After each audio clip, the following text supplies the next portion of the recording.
Coucou les cousins, c'est parti pour une toute nouvelle aventure. C'était une journée pluvieuse chez leurs grands-parents et les 6 cousins, Elliot, Tim, Marion, Leilani, Emmanuel et Meili, s'ennuyaient un peu.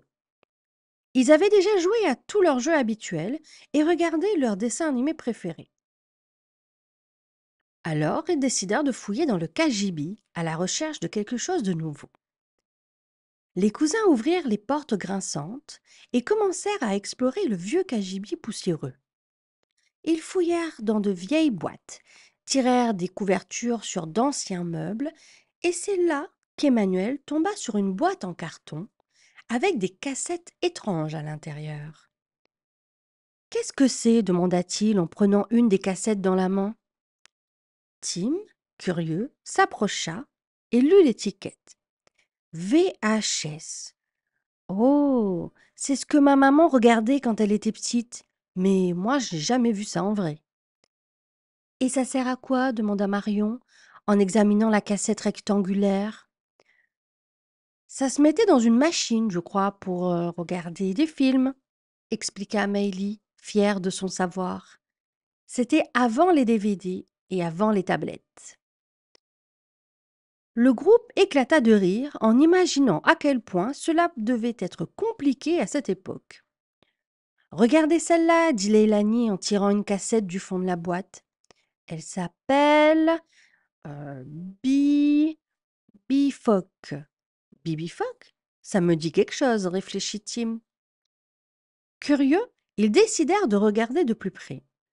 Mais au moment où Tim inséra la cassette dans le vieux magnétoscope qu'ils avaient trouvé à côté, quelque chose d'étrange se produisit. Le cagibi commença à tourner. Les murs s'effacèrent et les cousins furent enveloppés par une lumière blanche. Mais qu'est-ce qui se passe encore cria Emmanuel alors que tout autour d'eux disparaissait.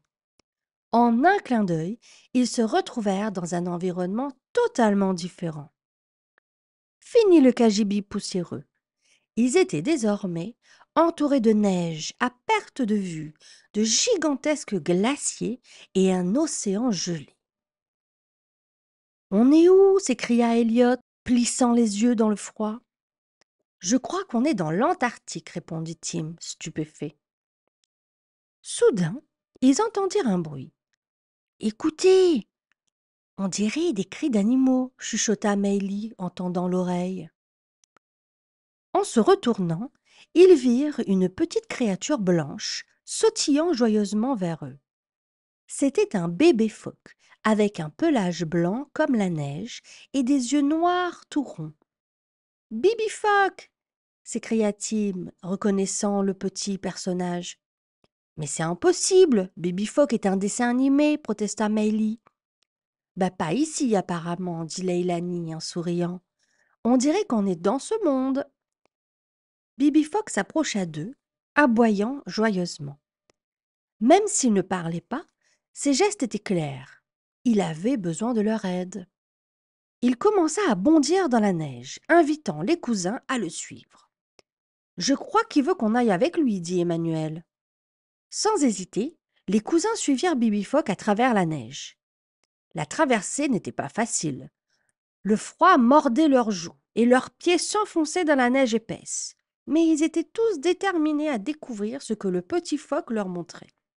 Après avoir marché un certain temps, ils atteignirent une clairière où un groupe d'hommes en manteaux épais était en train de monter un camp. Mais quelque chose n'allait pas. Les hommes étaient en train de capturer des phoques. Oh non, ils attrapent des phoques, s'exclama Elliot, horrifié. Bibi Phoque bondit devant eux, aboyant de toutes ses forces pour effrayer les chasseurs. Mais ceux-ci ignoraient les protestations du petit phoque et continuaient leur travail. Mais on ne peut pas les laisser faire, dit Marion, la voix remplie de détermination.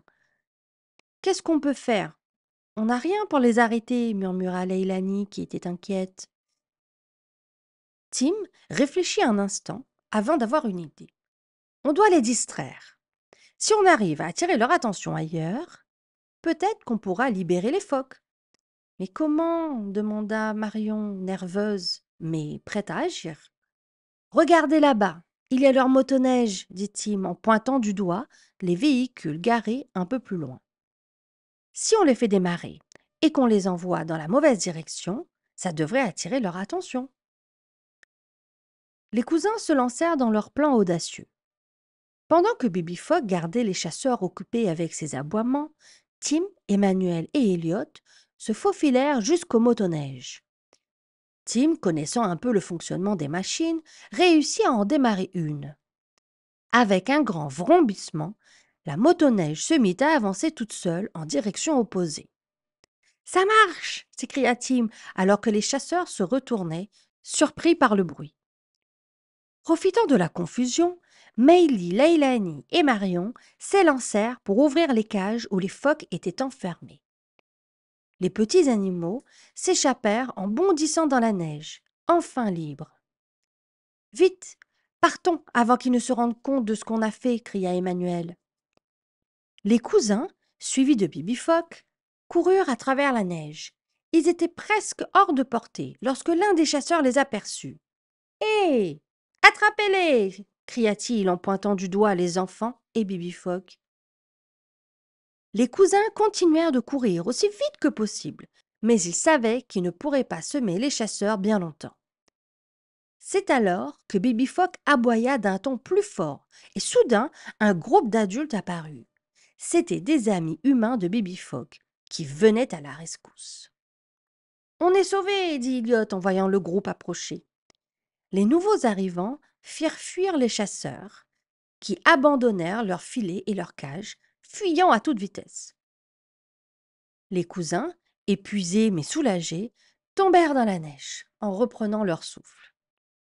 Bibi Phoque, heureux, leur sauta autour pour les remercier. Ah, on a réussi, dit Maylie en souriant, un peu fatiguée. Ouais, mais maintenant, comment on fait pour entrer chez nous demanda Marion en regardant autour d'elle. Soudain, la lumière blanche qui les avait transportés au début apparut à nouveau, les enveloppant. Je crois que c'est notre porte de sortie, dit Tim.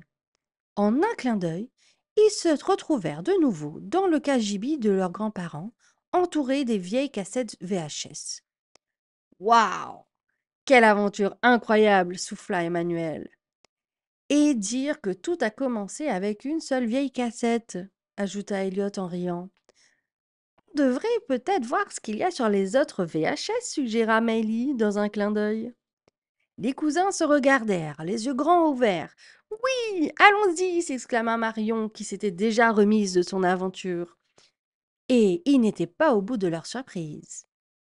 La suite au prochain épisode des cousins et les VHS.